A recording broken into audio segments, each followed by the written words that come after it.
All right. Thank you for taking a moment with us. You just tell me your name first and foremost. My name is Daniel Hostetler. Good deal.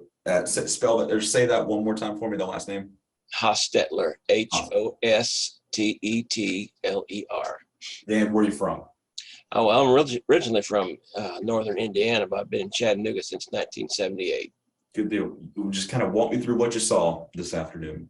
Okay, I was heading back to Chattanooga from a customer that I had serviced in Nashville, and I was about 20 miles outside of Chattanooga on 24, and I noticed up corner of my eye over to the left, there was a helicopter, a black helicopter, flying kind of in circles, or not exactly straight, but a little erratically.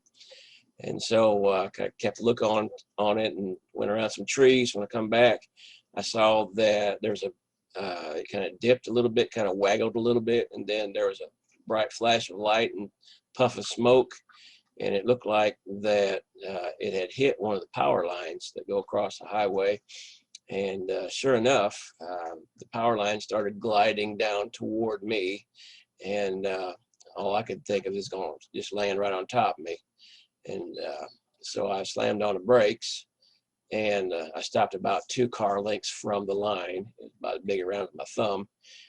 Carefully went over it, and just after the helicopter hit the line, it looked like it took a nosedive, and that's the last I saw of it.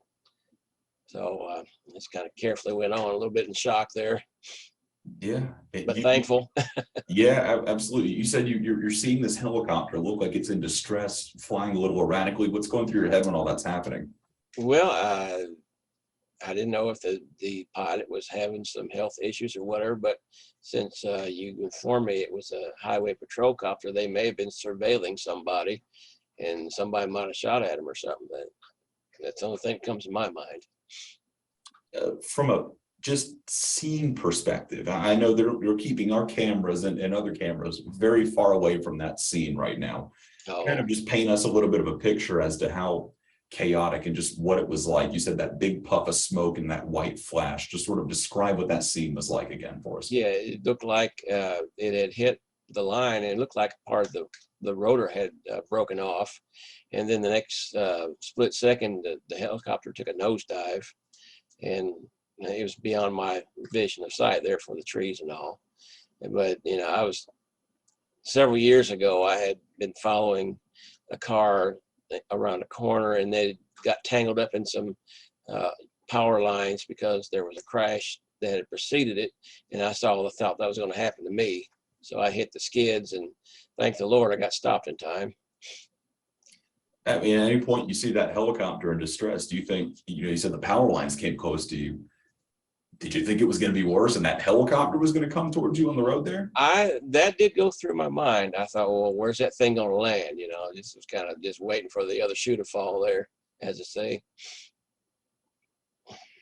Fortunately, though, you made it by safe. How big of I guess you didn't really get to see much of the aftermath then, did you, since you kept on trucking, no pun intended? Yeah, I just whispered a prayer to the Lord that things would be all right, and kept on going back, kind of in shock for a few minutes there, but got back safely to my warehouse. Gotcha.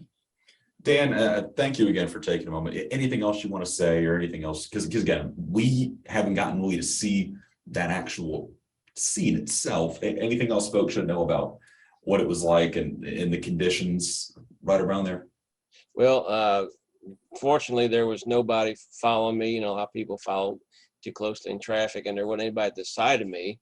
And so I didn't see the aftermath of the traffic out here. It was blocked up for quite a bit of time there. But I just was concerned about the people in the helicopter, and like I said, uttered a prayer to the Lord to take care of things. He had taken care of me for sure. Did you call 911 or anything? You said you were pretty No, that would have probably been a good idea, but I didn't know exactly where I was at till after I read the news story on the internet. And just how close was that helicopter to you at any given point?